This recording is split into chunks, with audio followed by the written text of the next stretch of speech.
Hey guys, hopefully you can all see me. It should be working. This is the first on-air broadcast we're doing as part of the magically illuminated Darkroom. My name's Luke. I am your master, host, newsreader, so on and so forth. We are simulcasting live on CBS, NBC, ABC, CNN, C-SPAN, Fox, and the Disney Channel. No, we're really not, but it would be really cool if we did. I think it would be absolutely fantastic, and that should actually happen. I think if I wasn't a photographer, I'd be a really good reality television show host. I think if ever a spot opens up to host The Bachelor, then I want to be next in line, or Jeff Probst on Survivor. Speaking of Survivor, I'm just going to give you guys a bit of a preview of a November challenge we're going to be running as a cohort. It's going to be a month-long challenge. At the moment, I'll be posting a challenge every week until November. In November, we are going to have a month-long challenge. It's our Survivor challenge, and I'm actually going to open it up to apprentices from other cohorts, so that should be really, really exciting. Basically, the concept is 36 photos, 18 photographers, 1 survivor, and you'll find out a bit more about that later in the month. Speaking of challenges, don't forget that this month we are having our Outside in the Raw challenge, or this week we're having our Outside in the Raw challenge. So next week's episode of this broadcast will be inside the magically illuminated darkroom, outside in the raw, just to be really complicated and make it a bit more interesting when I'm presenting it and needing to say inside the magically illuminated darkroom, outside in the raw. Just while we're getting all started, and I can see now that Tanya's joined us, I'll introduce Tanya very, very shortly. Hi, Tanya. Hello. Just as we're, before we start, just going through a little bit of cohort news. Obviously, you are a brand new cohort. Officially, I became a Master of the Arcanum about a month ago. And I've taken my time bringing apprentices into the cohort and getting it started. I just want to make sure that we are really getting quality apprentices in, that the people that are part of the cohort are a big part of the interaction. And I'll use this opportunity to talk a little bit about Victoria. Victoria is one of our apprentices who came across from another cohort, and she is Sphere 1. She's level 11. So you'll actually see her commenting and critiquing photographs that you upload a lot, because part of Victoria's future leveling process is a big part of that interaction, or I should say the interaction is a big part of that leveling process. Obviously we've got 3 or 4 apprentices at the moment. Another person I wanted to introduce who isn't actually an Arcanum apprentice or even part of the Arcanum at the moment, but she works with me at Remember Forever, is Tony Bilson. Tony is a part of the cohort, kind of lurking, and she will be part of the Arcanum very, very soon. At the moment, she's really an observer, but you'll start seeing her interact more and more and more as we go on. Tony is my operations manager at Remember Forever, so she works with me on a full-time basis, and she's essentially my right hand. So if ever you can't get in touch with me and you've got a question, Tony generally knows where I am. So I've invited her into the cohort and into the inside scoop message hangout thingy chat that we have, just so she's always aware of what's going on. And so, you can reach her if necessary. We are a growing cohort. We are going to be having another couple of apprentices join us in the next 1 or 2 days, and hopefully a few more over the next month or so. I think we're going to be having a lot of fun together, and I'm really looking forward to seeing where this goes. Every episode of Inside the Magically Illuminated Darkroom is going to be a little bit different. Next week, we are having our Outside in the Raw episode, which was actually Tanya's idea, so I'm going to use this as an opportunity to introduce Tanya. Hi, Tanya. Gotta unmute myself. Hello. Hi. So in case the accent in one room, this could get dangerous. Yeah. 1,100 miles apart, both with really bad internet. Yeah. For those of you that haven't seen a Creative Wars episode, a Creative Wars episode is about 2 things. Firstly, it's about critiquing and discussing images that have been submitted to the Creative Wars. And that's really the theme of today's today's episode. And Tanya and I will be doing that very shortly. The other part of a Creative Wars episode is really about making fun of Australian internet. So I decided to keep today purely Australian, just so Tanya and I can, have a bit of fun without being made fun of by Stu and Ollie and everyone else, Jessica and everyone else in the, Arcanum Mastery. A lot of whom you'll meet because every week I'm planning on bringing in another Arcana Master to co-host this episode with me. And I chose Tanya today because Tanya's awesome. And Tanya was very, very helpful with me setting up the cohort and getting involved in the Arcanum. So hi, Tanya. So we're going to have fun, right? Always fun. Always I fun. noticed you're drinking coffee. Well, and my son wants to be on the show too. Yes. Hi. Drinking coffee. Straight coffee. I've gone bourbon, but I've mixed it. So I'm a lot funnier when I'm imbibing. So. You know they call that Dutch courage, don't you? Well, I call it Luke courage. I don't really align myself with the Dutch in most things, apart from I had a really good time in Amsterdam once. But speaking of traveling, let's just jump in. Now, really quickly, the only person who officially submitted images to this hangout was Victoria. Bob and James both had the opportunity, didn't, but you have uploaded images into the cohort. So you know what? I'm actually just going to pick and choose some of your images to bring in today as well while we have a bit of a chat about them. I'm going to bring up the first image we're going to talk about, which is one of Victoria's. In fact, we'll probably do Victoria's first. I will work through everyone individually. So we'll start off with Victoria's images for the week. Tanya and I'll have a bit of a discussion. We'll offer some feedback. If you have anything that you want to say or submit, I've disabled the Q&A section of this, but I will every now and then check the Inside Scoop Hangout. So is my screen broadcasting at the moment? Not yet. No. Okay, let's try that one more time. My son's providing background music for you. Which is really good because we need a theme song. I think a theme song is something that's going to be really fun. I think we are now screen sharing, if I'm doing this correctly. Yes, but you need to actually click off this window. We're going to jump off this window now, and we're going to go into this image. Can we all see Victoria's image? And the crowd goes wild. By we all, you mean me? Yeah, pretty much. I mean, you're the only person I can hear at the moment, so we'll start off with you.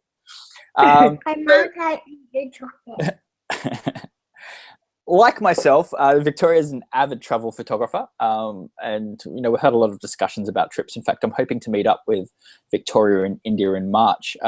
It turns out we're going to be in Jaipur for the same festival at the same time, so that should be really exciting to spend some time shooting together. And guys, I do travel a lot, so there's a really good potential, I guess, that I might even be somewhere near where you're going to be at any given time, and we can go out and spend a bit of one-on-one shooting time. And eventually, Tony and I will make my travel schedule available on the cohort page. So, if there's somewhere where you want to go or you're planning on going, we can maybe align that. But Tanya, why don't you get us started with this photo that Victoria took? Wow. I think it's a great story. I'm instantly drawn to the little girl, even though my son's screaming behind me. She's got quite the face happening, which leads me to wonder what's going on around her. And then I'm looking at the women praying. The only thing that sort of grabs my eye straight up, and I don't know if it's the hangout window, but she's lost a toe. That I think is actually the image as well. She is just cropped off a little bit, yeah. So that, I love the colours. Probably could use a little bit of a vignetting, or maybe even a selective blur around the edge, or something could maybe highlight the child's face. But yeah, I think it's great travel photograph. Yeah, no, I think it really does tell that story. I think Victoria did a really good job with that. The toe was something I noticed as well, and for me, there are two ways you could fix that. One is just reframing a little bit to make sure you include it, but part of me wants to know what else is happening in the scene, and I was wondering if perhaps we zoomed out just a little bit, what else we'd see. And I just noticed all the women are praying, facing in one direction, with the exception of the little girl, and I'm wondering if we brought the little girl over just to the right of the frame a little bit, it would actually incorporate that story a little bit more. But again, I don't know what's happening on that side, but zooming out and bringing her over a little bit would include the toe, and tell perhaps a little bit more of the story. I think there's it's a really fine line with travel photography, and this is something I've talked about a little bit. I think I talked about it on last week's Creative Wars. Is that Creation Wars? Is that when we're looking at photographers like Steve McCurry as an example, where they are really about that one person in the frame, it's very easy to forget that travel photography is about an overall story, how that person interacts with their environment. And when we're trying to sort of focus on the person, it's very easy to forget the rest of the story, but the rest of the story has so much more impact as well. Not knowing what was in the rest of the frame, and Victoria, I'm hoping you'll share some of the story that was going on with me when you took that photo a little bit later, but it's not always necessary just to come straight in on the person. Sometimes having that person as a smaller component of the photo can create more impact for that person as well, because it's that contrast with the rest of the story. I gotta say, the contrast, the tonal contrast in that is pretty awesome. Look, I agree completely. I think her colors, her tonal contrast, her clarity as well, every exposure setting, and what you look for in a photograph technically is there. I think we're just looking at adding to the story a little bit compositionally, and I think that's, if this was an official critique, it would be a 2. And I think it's this, isn't it the saying, good photographers take really good photos, great photographers tell stories? Yeah, I agree. But all in all, really good job, Victoria. Yay! I actually because I'm in this window, I can't be in the other window, which has the effects, and I really would have liked to bring up the applause effect at that point, because I think that would have been cool. Let's have a look at Victoria's second official submission for this Hangout. I already know what I'm going to say. I might start this one if that's okay. I don't know how I feel about the angle. I don't know how I feel about the tilt. One of the things I talk about a lot with the horizon being straight is that in landscapes, it must be. In portrait photography, you can be a little bit more creative. But having said that, with portrait photography, when you can be a bit more creative with angle, it's generally taking the rest of the story out of the picture. It's a straight up portrait or a headshot, or it's really coming in on the person, and nothing in the frame is adding to the story. In this case, that giant wok with what looks like turmeric or saffron is really part of the story process, and I'm wondering if my brain is telling me, wait, stop, she's tipping it all out, and I don't know if that's just me. I'm to the other way a little bit. I like the way it's tilted, because it sort of accentuates her being hunched over and concentrating on cooking, and but maybe it would help the tilt a bit if that whole wok was in frame. Then at least you can see there's nothing spilling over the edge. But I do like that the boards in the background. They look fantastic, don't they? Yeah, but that sort of clears up that confusion in my head. Oh, is she actually falling forward, or is she? No, it's artistic license. Yeah. I even like the noise on those boards. And once again, Victoria's done a great job of technically everything about that person it's in focus. It's clear, it's colorful, it's vibrant, it's tonally correct. I'm not seeing any catch light in her eye, and that would probably be the one thing I'd be looking for, just to tell us that the shot's nailed. But I think what we're sort of talking about with the tilt, and this is a big lesson, is that two masters or two professional photographers can look at the same image and get two different reactions. So if one person says, this and this, and another person says that and that in your image, it doesn't mean one of them's right. At the end of the day, it's your photograph, and if you love it and you know that you've achieved what you wanted to achieve, that's the main thing, and you can take Tanya's advice on board, or my advice on board, and improve your photography. And that's one of the great things about the Arcanum, is that you you're responsible for your own growth and your own development. And there's more than one way to skin a cat. There's actually it's going to be a day of metaphors. Yeah, there's actually 27 I've tried. So just 27. kidding. 27. Yeah. Do you burn the hair off first, or? It depends, like, what are you going to do with the cat afterwards is probably the coming thing. Well, I'm actually make saffron dishes. Actually, as most people know, I was in India not too long ago, and one of my first things to do was visit the spice market. Saffron was, for like 300 strands of saffron, $6. So I brought back a stack load of saffron to be cooking with for the next little while. Because in Australia, it's like for 300 strands, it's like $50 or $60. So this wasn't an official submission, but I decided to include it today after having a quick chat with Victoria. Victoria's question when she submitted this for Hangout review, for cohort review, was, should she silhouette the two people on the side? So she took this image over the shoulders of two people, and she was wondering whether or not she should silhouette them out just to create a bit more emphasis on the subject in the middle. What do you think? I don't think so. I like the balance there. So you've got one of the foreground faces showing, but you've also got one of her tassels right in front of him that's in full focus, and then you've got a red headband on the other foreground object not showing. So it's sort of, to me, that sort of balances out a bit. Plus you've got the majority of the pinky stuff in the background balancing out the guy's face. So I like it. I think it's good. I agree. I like it pretty much as is as well. And I think that shallow aperture, that 2.5 that she used in this shot, really did that job for her. Once again, she's tonally pretty correct with her person. Technically, Victoria gets her exposure right every photo I've seen of hers, which is phenomenal. Very, very, very happy. Is there anything you would change on this image? I might maybe brighten up her face a little bit. I'm not sure if I can see any, apart from in the background, any whites.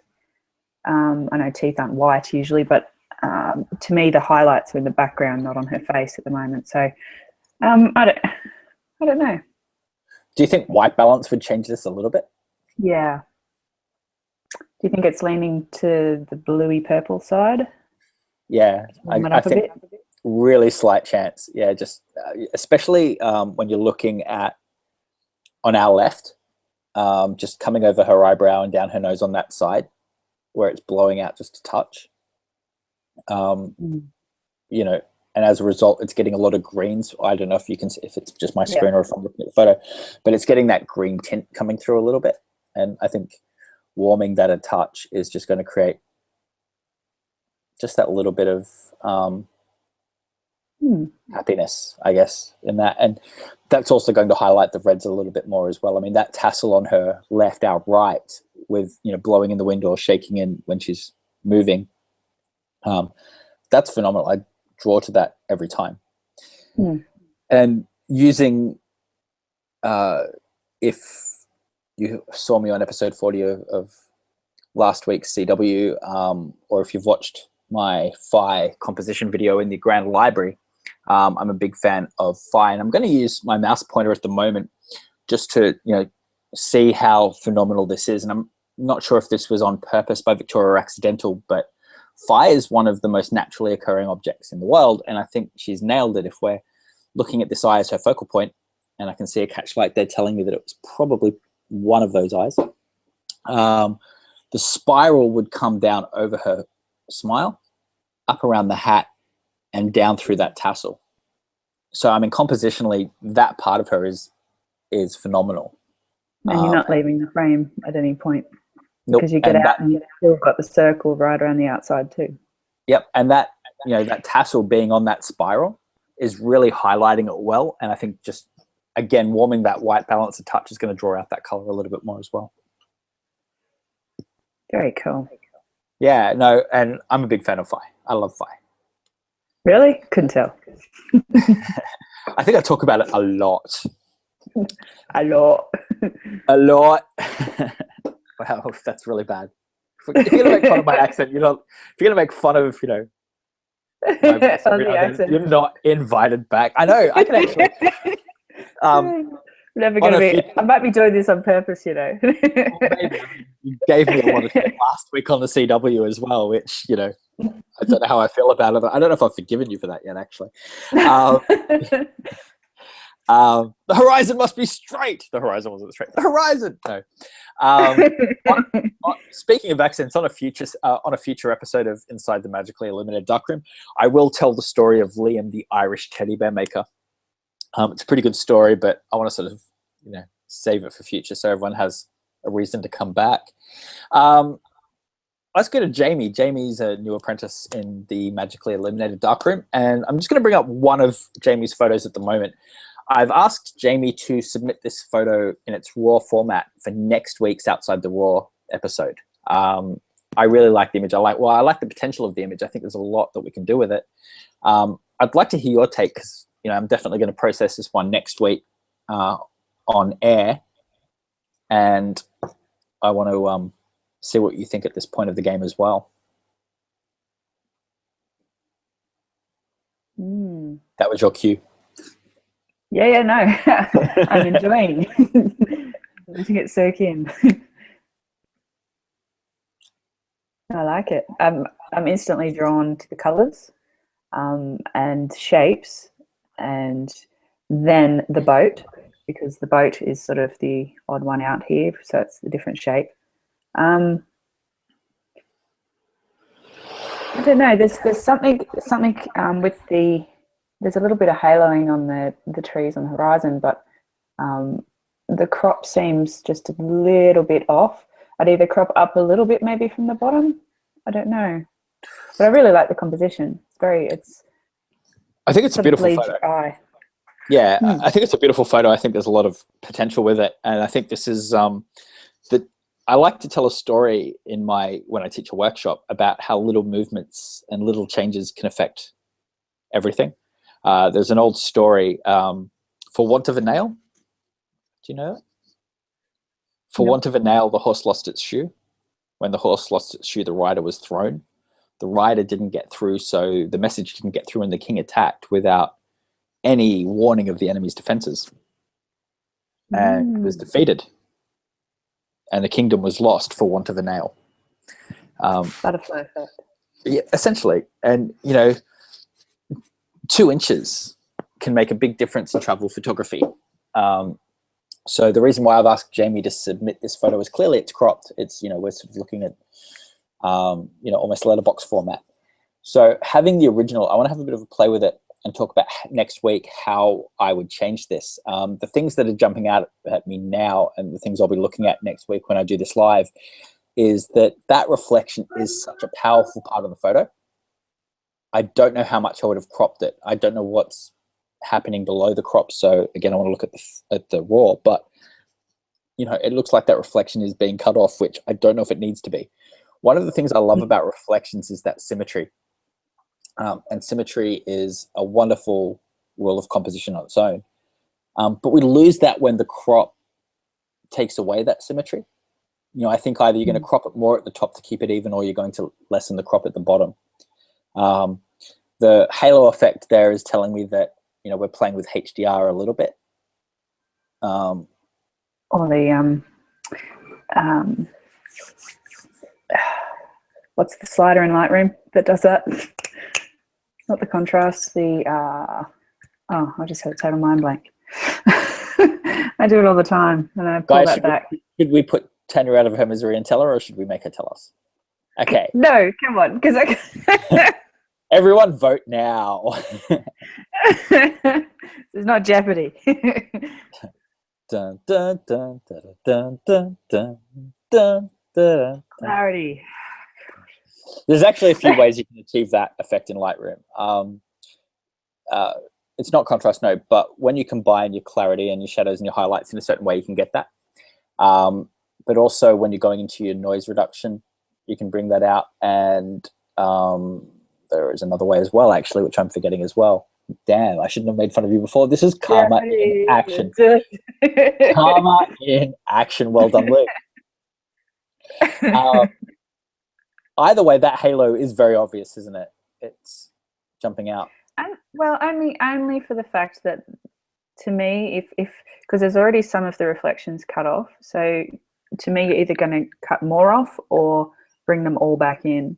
And that leading line of the houses going off into the distance takes me to the halo. So I want something to keep me with the houses. I agree. What do you think of the like? I mean, the houses are colorful and brilliant. Do you think that vibrancy could be changed here a little bit? Taken down a bit, or I don't know. Like, I mean, it's very bright and colorful, but I don't think it needs any saturation at all. But do the colors, even though they're bright, seem a little flat?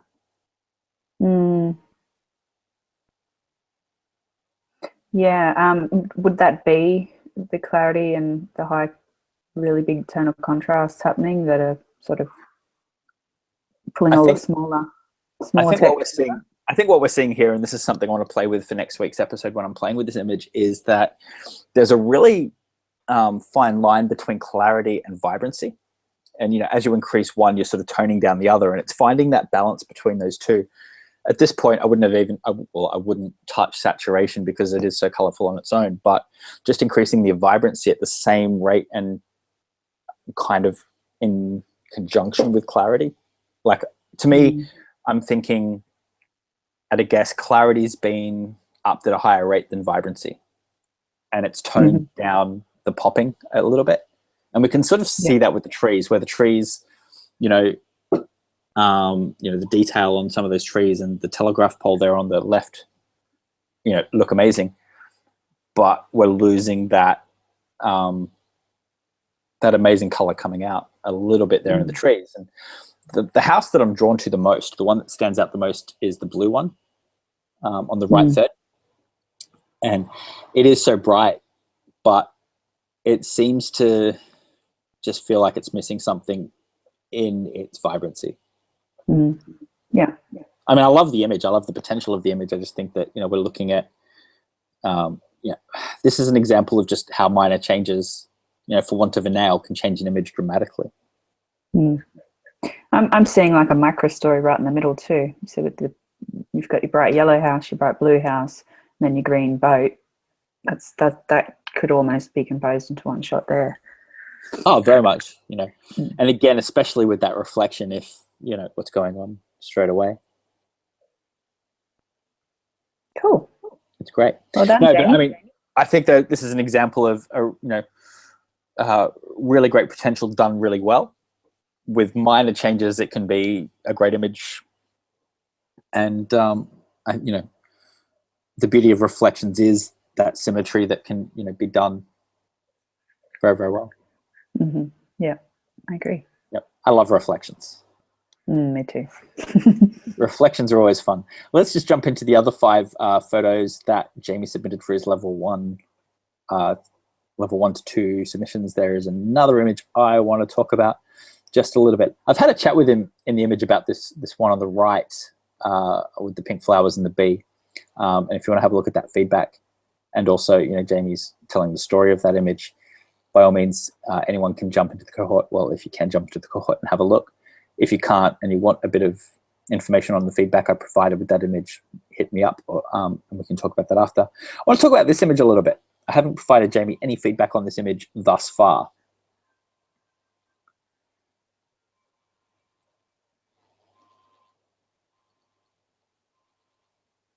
And a hush descends upon the crowd.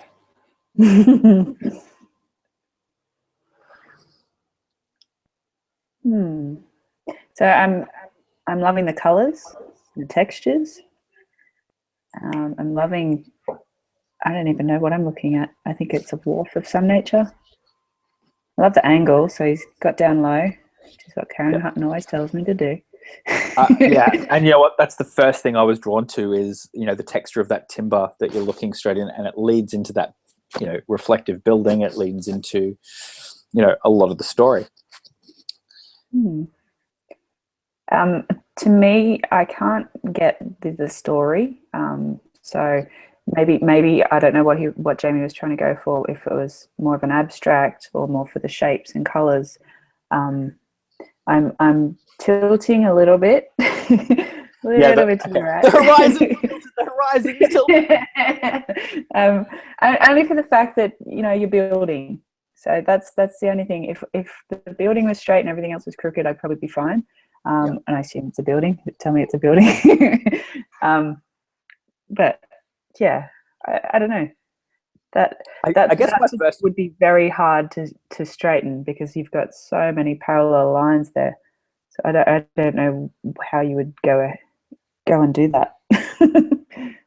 No, I agree. But I mean, having said that, with that tilt, looking at the two vertical or the three verticals we've got coming through the image as well, they are at a little bit of a tilt as well coming through. So I think tilt is the first thing that sort of comes to mind. I think I'm going to hazard a guess that Jamie's focal point on the image was here. I was going to go for the penguin-looking wood sculpture. Oh, here? Yeah. Wow. You saw a penguin? You know what? Don't see the penguin? I do now that you mentioned it. I think what we're going to have to do on a future episode is, those ink block cards and try and psychoanalyze Tanya. It's a butterfly. Okay, you think that's the focal point? I think that's the focal point. We'll let Jamie fill us in on a bit later on what was going on there. This vertical pole, to me, is a massive distraction. It's sort of separating the frame. And one of the things I try and avoid in my landscape photography is having something vertically that's dividing the image into two. And the reason I try to avoid that, unless it's a major part of the story, unless it's the focal, the story, is that when we divide something into two, like so, our brain interprets that as two separate parts of an image. And our brain interprets that as conflict. And psychologically, when our brains encounter conflict, it tends to shy away. It tends to sort of say, is this something I really want to be involved in? Or, think of it as walking down the street and seeing two people arguing. Are you going to get involved, or are you going to cross the road and go the other side? Our brain likes to shy away from conflict. And a line separating an image down the middle vertically kind of creates that to me a little bit. I mean, and especially because you're being drawn in with the ground level plank. You're coming in and then just going straight up and out. Exactly. It's kind of having that best of both worlds. We've got the best of this plank here, drawing us in that texture, and then leading into separation straight away, which is fantastic. I think personally, if it was me taking this image, again, not knowing everything that's going on, if I took it more from this corner and still had that same angle where I'm getting this texture coming through, what we're going to get then is a line coming up through this timber into your penguin. This would be a little bit more over on the right, so there'd be less separation. This beautifully reflective building would be a lot more visible. And that plus straightening the horizon, I think, makes this potentially a winning image. Yeah. From what I can see there, that looks like a building of some nature on the right with the silver roof. So I'm not sure how you would, if you were down low, if you'd still see that building behind the green one. But that is true. Actually, that's a very good point. Something that jumped out at me just then, as I was, compositionally playing in my head, is, does that look like the rear end of a bus or a combi van? It does. And I'm wondering how crosses over on the right. I'm wondering how big this is, like how big this scene was, that we've got the rear end of a combi van sort of sitting in the left of Jamie's image. It's like planks, actually, a giant bridge. Yeah, Gulliver's Travels. Awesome. Cool. I'm going to jump into one of Bob's images. Bob submitted a few images this week for his leveling, and I love them all. I think there's a lot of potential with all of Bob's images. There's one that jumped out, and I'm actually going to try and find one of mine. In fact, can I actually get you, is it possible to bring up Bob's Golden Gate Bridge on yours and screen share? So I'm going to quit screen sharing, guys, and let Tanya do that so I can quickly jump in and find an image for y'all. Okay, certainly. Luke stops. Cohort.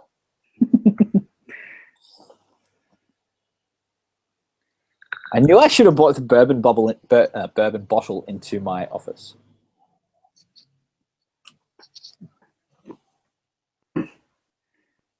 No, that's a danger zone. Highway to the danger zone. Okay, Bob's. Yes, Golden Gate Bridge. Okay, let me screen share. Okay. My hangout window gone? Yeah, I'm going to turn off my camera so you can bring that up. And while you're bringing that up, I'm going to jump into my Lightroom really quick and bring up one of my San Francisco images. From pretty much the same viewpoint. I know exactly where Bob took that image because it's a thoroughly beautiful spot. I was there last week and I didn't go to that spot. I was about to ask about the terrible the San Francisco photo walk. Tell us about the photo walk. Give us a bit of an update on how the photo walk went. Oh, it was awesome. It was great. I imagine. The photo walk itself only went down, so it went down the piers. So it went down Pier 37, I think it started, and just went down the boardwalk. But we tended to pop into a few bars along the way, and there was so many people, so we sort of just we had a good time. There was lots. They had drones flying around. Trey would stop every now and then and talk about what gear he was using and how to tell a story in the photo, and it was good fun. Let me rephrase. When I asked about the photo walk, I didn't really care about the photo walk. I really cared about Peter's party. Oh, okay. Well, you should have just said that. That was good. I was talking in code. So the Masters gathering the night before the photo walk. Now, guys, just for the record, I couldn't go. I would have loved to. I think the Masters gathering would have been. Sorry, what was that? Nothing. No. Nothing. I can actually share, messages where you were, trying to talk me into it. So be careful where you go here. Actually, yeah, okay. It was my suitcase was full of Tim Tams. The Masters in the US are very obsessed with Tim Tams. Actually, I'm sending Erin a care package of Tim Tams at the moment. One of each flavor. So if Erin's watching, which is 50-50, it's a bit late in Philly. Erin, know that your Tim Tams are on the way. Erin's actually, I'm looking forward to Erin coming out at the end of the year or early next year to hang out with you and I. Yes, she will. I think our East Coast photo tour is going to be okay. I'm really glad I wasn't screen sharing right at the moment. Sorry. Why's that? Just a shoot I did recently actually not recently, it was like in 2010. It just flashed up, did it? Yeah, I don't know why I haven't looked at that image in a very long time, so I don't know why Lightroom chose now to bring that up. Fun and games. All right, let me just quickly go in. Can you see my screen share? Yes, I can. Can you actually, if I'm talking, I can't. So while I'm quickly grabbing mine, I'm going to mute my mic, and maybe you could just talk a bit about Bob's. All you have to do is click on it. Oh, really? So you select on the box on me, and that controls what is broadcast out. So when ladies and gentlemen, white box. Luke has just learnt more about Google Plus. I'm going to click on that. So you can set the broadcast to be on a certain person, as long as there's a white square around. Yes, that's the one. Perfect. While you're talking about Bob's image a little bit, I'm going to jump into my Lightroom. Okay. No pressure. Oh, I'm enjoying the view because I haven't been here yet, obviously. Where are we? minimize this so I can see it better. Can't full screen in this, can you? No. Bob, you got some really nice clouds that day. You're very lucky. You don't get nice wispy clouds like that in San Fran. Well, I was there for a week and I didn't have them many days at all. So your lighting is awesome. And the absence I'm getting, of fog. And the absence, yeah, no, well, that was obvious. The fog fingers or whatever they're called, yeah. It's San Francisco. I mean, any day you don't have fog is woohoo. Yes. So I'm getting a little bit of blur. Oh, it's not as sharp, I think, down on the right and on the left of the bridge. So the right in the ocean and the left on the bridge. Just wondering, photo details, what have we got here? Is it 18 mil? Does it say F3? Okay, so I learned a rule about a year ago, not too long ago, that if I shoot at F8, so most cameras with settings in them, you can pop them up to either the A mode and then have it set at 8 all the time when you're in A mode, 8 or 9 or 11 or whatever. That it keeps most of the stuff in focus. In a nice daytime shot like this, will keep maybe not the foreground that close, but it will keep most of everything in focus in your shot.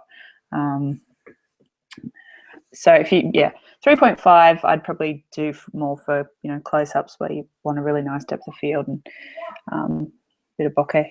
But yeah. I like the it's very natural colors, and yeah, very lucky with the sky that day.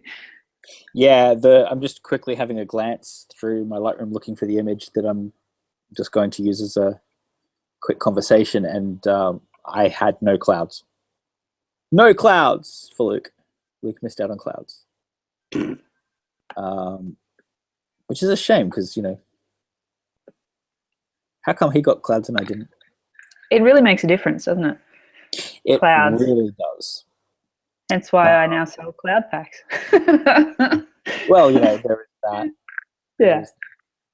Tell me what else. I'm almost with you, by the way. So, apart from the crooked horizon, I've got a little bit of perspective warp, I think, maybe on the bridge. I don't know if just shifting the horizon to level will what that. It does look like that actual road of the bridge is looking a little bit curved. Yeah. Looks like it's got bridges usually are. Yeah. You're being a smart aleck, aren't you? Just a little bit. Yeah, just okay.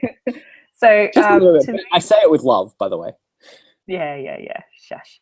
So I usually love foreground objects. So most images that really work for me is ones with stuff in the foreground. But if you're going to have stuff in the foreground, at least make it either one way or the other. Blur it out so you have a feeling that there's grass there, or make it sharper. Yeah, just my opinion. Yeah. Do you think you could have just had a little bit less grass in would make an impact? Yeah, you can always crop some out. Yeah, I still love his clouds, actually. And the day that I'm about to show in San Francisco is a little bit well, it's not as pretty. It's not quite as pretty as Bob's. There's a lot less clouds. There's just looking for the one I want to share. I think I went a bit nuts actually when I was in. You need to click back on your. Yeah, no, I'm not showing yet. I'm just looking for which image. I know. Just relax. Chill. Will. I actually had a bit of a foggy day, so I didn't quite get the detail of San Francisco in the background that Bob had, which is a shame because I agree with you about that F8. F8 would have just given us a lot more San Francisco in the background. It's a bit shame. So is this from the north or the south side of the bridge? This is from the Sausalito side. So San Francisco is there in the background, on the left. Yep. And this is taken from, as you go over the bridge, as you're going over the bridge towards Sausalito, there's a big lookout sort of mountain hill thing on the left. Yeah. So Alcatraz is out to the left, correct? That's correct. Alcatraz is out to the left, just off frame. Okay, cool. Because we did some night shooting of the city from Treasure Island, I think, looking back towards the Golden Gate. Nice. That would have been really lovely. It's good. Okay, I am going to bring up my Lightroom. So if you want to unshare your screen, I'll share mine. Dun, dun, dun, dun, dun, dun, dun, dun, dun, dun, dun. You have to click on your screen, though. I have. So I'm not. Yes, that's it. It's just our slow Australian internet. For everyone around the world, this is what we're looking at. So this is my similar photo to Bob's. A lot less clouds. I don't get San Francisco in the background, but that straight vertical of the bridge combined with the straight horizon, and that leading line over. I didn't worry about the grass in the foreground. Really what I wanted there was the bridge. And I think, when I was taking that photo, got some rock. Yeah, a little bit, but it's not highlighted, it's not, let's just go to Bob's for a second. I think Bob's grass is fantastic. And I'm kind of wondering if it should have been a focal point, either take it out a little bit more or highlight it a bit more. Either way, commit to it. But what I love about Bob's is that he had this opportunity to get that clarity of San Francisco in the background, and I kind of wish he had.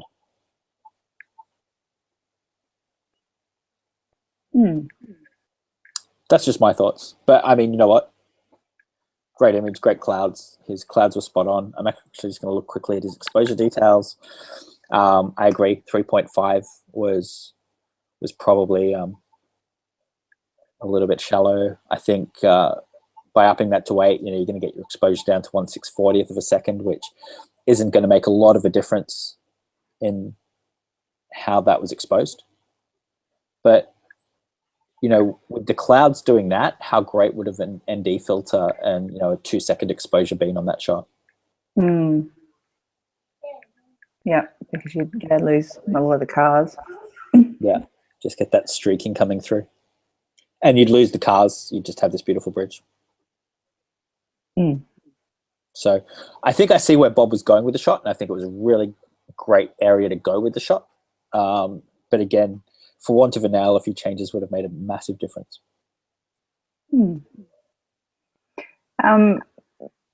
There's plus even just a little bit of brightening of the center of the image too. Around sort of that part of the bridge? Yeah, just so sort of even just globally increasing exposure and maybe bringing down the edges a little bit would sort of highlight the actual bridge and the storyline a bit better. Even just decreasing your shadows a little bit is going to make a big difference on this vertical. Yeah, I agree. It's nice. Still jealous, Bob. Well, you were there. You could have gone up the hill. I was at the whim of other photographers. I had to go where they wanted. Went to Sharkfin Cove to shoot the Milky Way. So while in San Fran, you don't do San Fran. To be fair, I didn't get to Alcatraz my trip over. Not this trip anyway. I've been before, but my San Francisco trip when I took this image was part of my Photographing America tour of last year. 48 states, 40 cities teaching, 10 months to do it. So I think I had like a total of 4 days in San Francisco, and it was kind of nuts. And I had a friend in San Francisco. I had 2 friends in San Francisco, actually. One from high school who now works for Apple, Brad. So I had a bit of a tour of the Apple campus, which I was quite happy to sacrifice a day of photography to do. And they let you live after you toured the Apple campus? Sorry? They let you live after you toured the Apple campus? Yeah, no, I thought I was going to be brainwashed and, you know, become the new, you know, artificial Look into the flashy of Siri. Yeah, Men in Black. I'm going to remember this forever. No, you won't.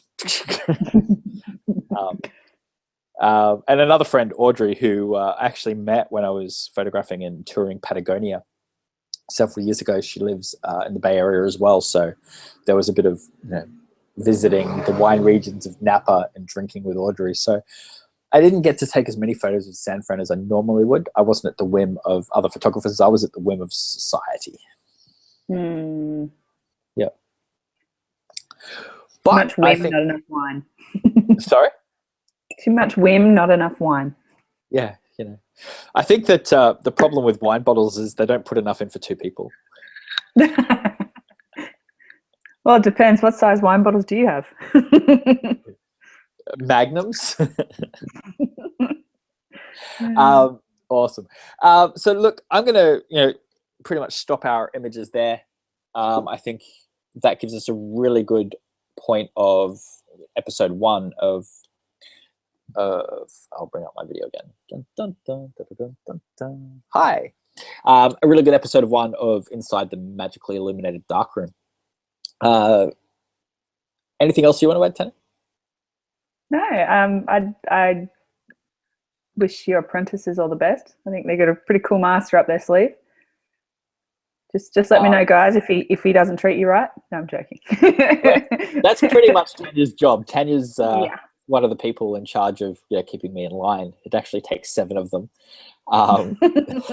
There's an army. It takes a village. Tanya's actually going to be in New Zealand next week, so she won't be joining us on episode 2, but we are going to have Tanya back on Inside the Magically Illuminated Darkroom very, very, very soon with some more content. Remember, guys, keep in mind the November challenge, which is 36 photos, 18 photographers. So start thinking about what 2 photographs you want to submit to that challenge, because there will only be 1 survivor. Next week, I'll be back with the 2nd episode of Inside the Magically Illuminated Darkroom, which is our Outside in the Raw challenge. Inside the Magically Illuminated Darkroom, Outside in the Raw. And we're going to have Erin, who's another Arcanum hero, joining me to co-host that episode. For those of you that haven't yet submitted your raw files, please do so by Sunday your time. So I'd love everyone to submit at least 1, if not 2 raw files, like in raw, CR2 or NEF if you're a Nikon shooter, for Erin and I to edit live on the broadcast. Other than that, guys, I'll see you inside the Magically Illuminated Darkroom. Awesome. Thanks for having me. Thanks for coming.